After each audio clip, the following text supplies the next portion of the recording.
Alright, hey guys, Do Stuff with Nikki here. Part 3. There's one thing in part 2 when I was talking about tomatoes I actually forgot to say, and I was looking at my notes here. Because somebody had asked me about tomatoes and all this garbage. Everybody wants to grow a tomato. Here's the thing. If you have a hard time with tomatoes, tomatoes are cool, but they can be problematic. But we're getting into spring and summer all over the country. Now, you can grow these everywhere, the tomatoes I'm going to tell you about. The cool thing about them is they're genetically more of a wild tomato. They're tiny, but the thing is they will make you piles of freaking tomatoes. Enough to make sauce, enough to eat, enough for everything. You just have to get used to the idea that you're eating something that's a midget. A munchkin? Not going there. Alright, they're called Everglades tomatoes. They are kind of native to here in Florida. Once you get them out there, they will take over the world, and they will give you more tomatoes than you can ever eat. Amazing plants. If you can find the seeds for them, that's the tomato I would recommend you grow. And it's a fan situation because tomatoes are problematic. You know, you're going to go on YouTube and there's going to be people stake it and prune it and take the suckers off. And I let my tomatoes just go out of control. And I've got a lot back here.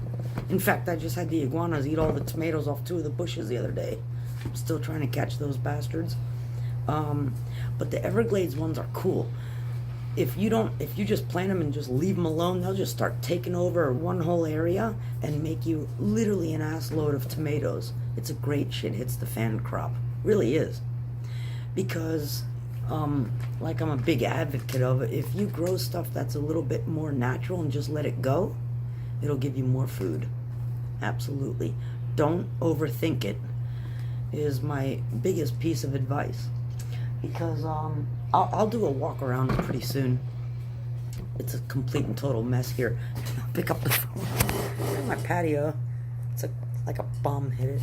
There's my useless pool, which I'd like to get rid of. Anyway. My backyard goes all the way around the corner, around the side of the house, and I have crap all over the place, but I'm redoing stuff, so I'll do a walk around like I did last year, but don't overthink it, because the thing is, I do let the weeds take over, and you'd be smart to do it, because the weeds know what they're doing.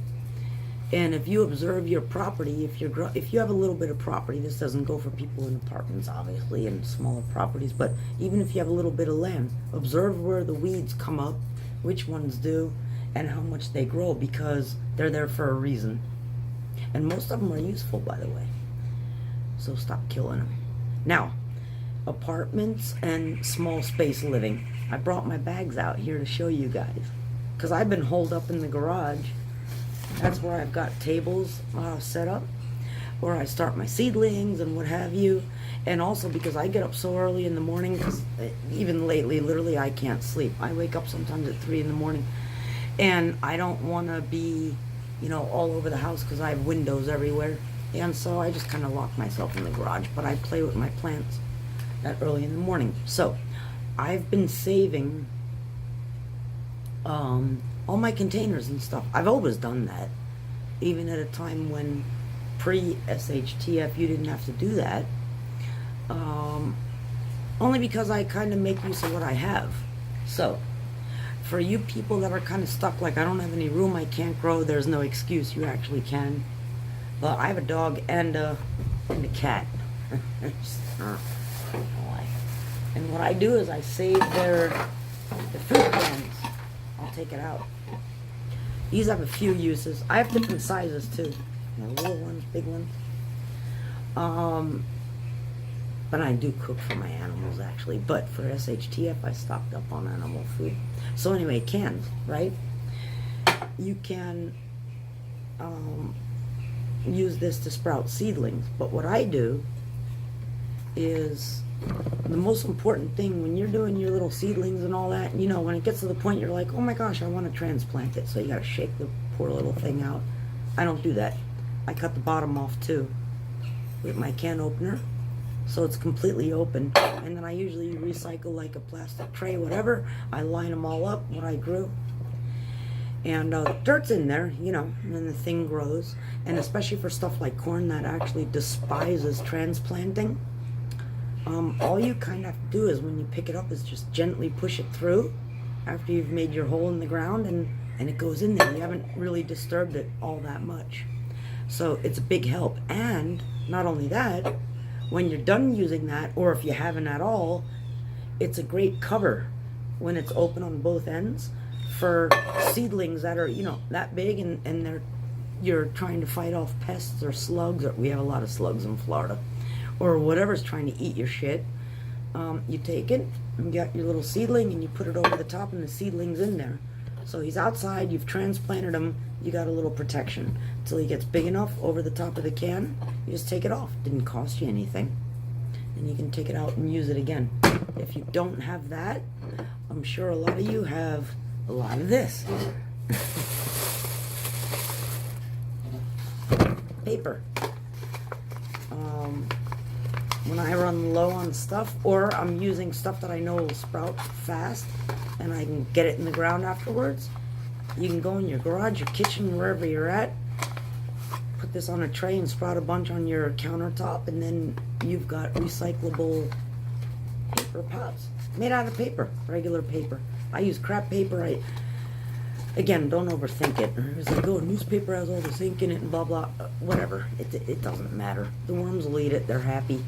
You put stuff in here, you can put it right in the ground. It deteriorates. Plants are happy. Didn't bother the roots. You just dig a hole and throw it in there, and that's it.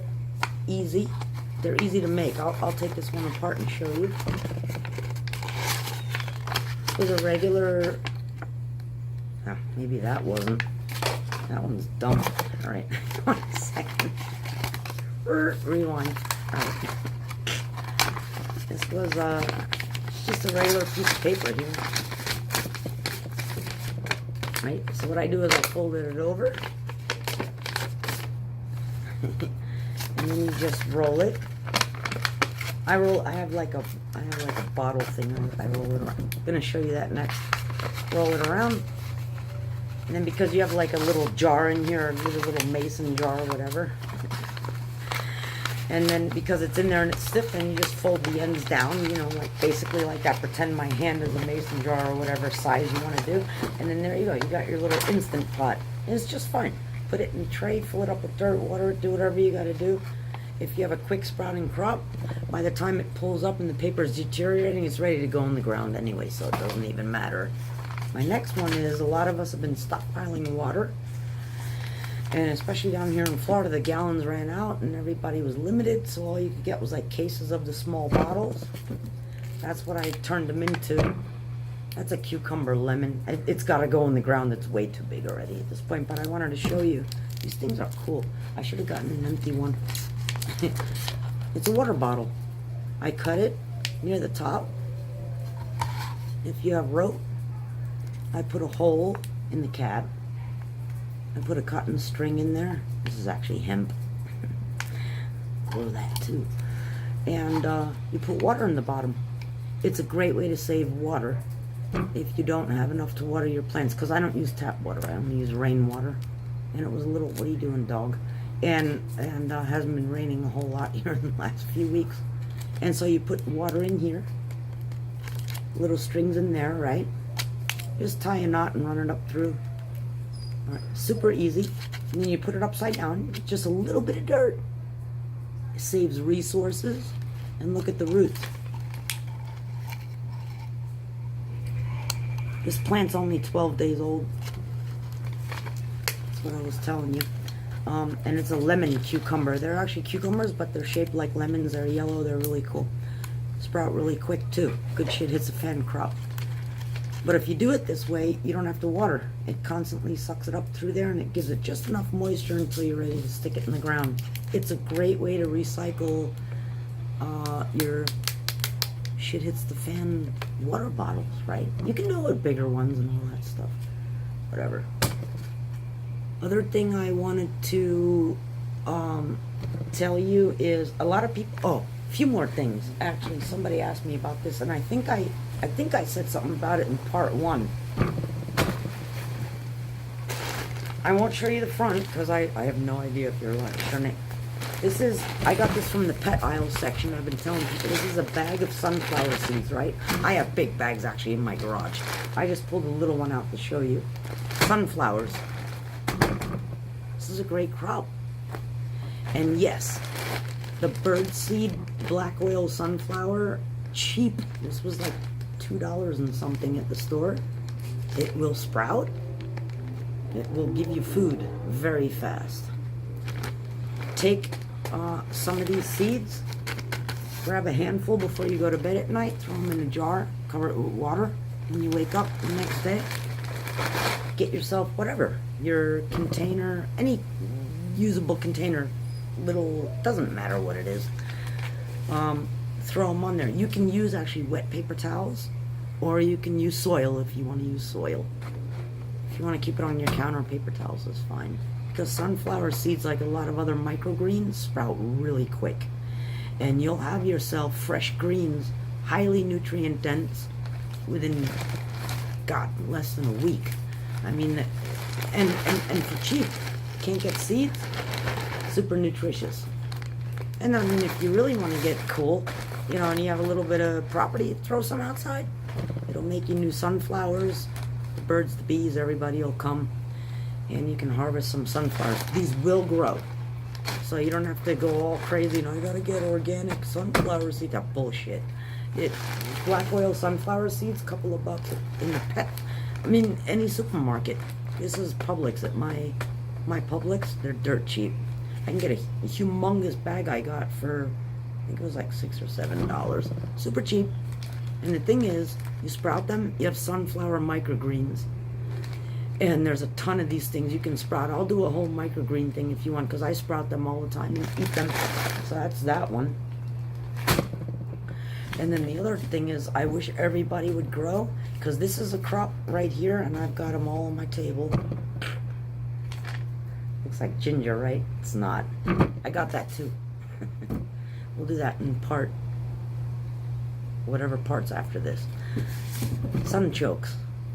Or you've heard people call them Jerusalem artichokes. They're not from Jerusalem, and they're actually not really artichokes. They're actually in the sunflower family. These things will take over your planet once you start growing them. I'll just tell you that. Once you have them for life. But these things are amazing. You eat them raw. They kind of have the consistency of water chestnuts. Or you can boil them, and they're actually a nuttier, semi-sweeter tasting potato substitute. Great for people that are diabetics. I eat them all the time. Super tasty. And they're beautiful. They grow really quick once they sprout. And again, they will take over your garden. So the one thing I'll leave you with before I go on to the next part is if you can get your hands on the, if I dig enough out and I have enough, I'm happy to, you know, put it out there if somebody wants them, because they really do take over your garden. You'll have more than your family could ever eat with this crop.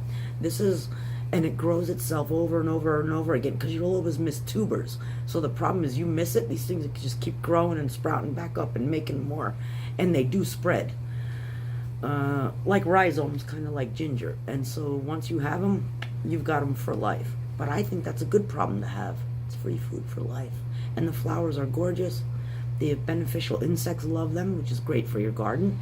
But again, what I was going to say is, if you can get your hands on them, like a lot of tubers, you can plant them fairly close if you want, but the further apart you plant them, the bigger crop of tubers you'll have.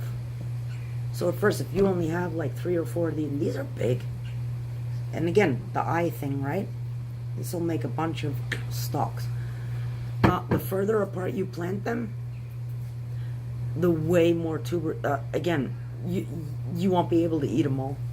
You'll get that much. And this is the plant that just keeps on giving. It's like Christmas all the time. It's amazing. You don't dig them all out, they'll just keep on going. It's an amazing plant. This one's already sprouting. They're great. I love these things. This is one of the best SHTF crops in my opinion. Because the thing is too, again, they have these wild type of genetics, hardly any pest problems. None. They grow really fast, and they'll give you a crop fairly quickly. Where, like, even sweet potatoes, they do grow fast and take over the world, but they do have pest problems like whitefly and stuff like that. We have that a lot here in Florida because it's so hot. And of course, you know, potatoes have a lot of problems. These don't. It's a no-brainer, dude. You throw it in the corner of the garden and you have yourself a great, starchy, amazing vegetable for life. I mean, if you don't dig all the tubers out all the time, this is my #1 recommendation. So, okay. We'll do another part because I've got more and I didn't go through all my notes that everybody was asking me because I got another 15 questions today and all that. More cheap stuff. Again, you can grow it nothing. It doesn't matter if they're all trying to take our seeds away right now. Screw them. You can do it on your own. You really can. Stay green, and a little wild and dirty doesn't hurt either. I'll be back for the next part. Love you guys.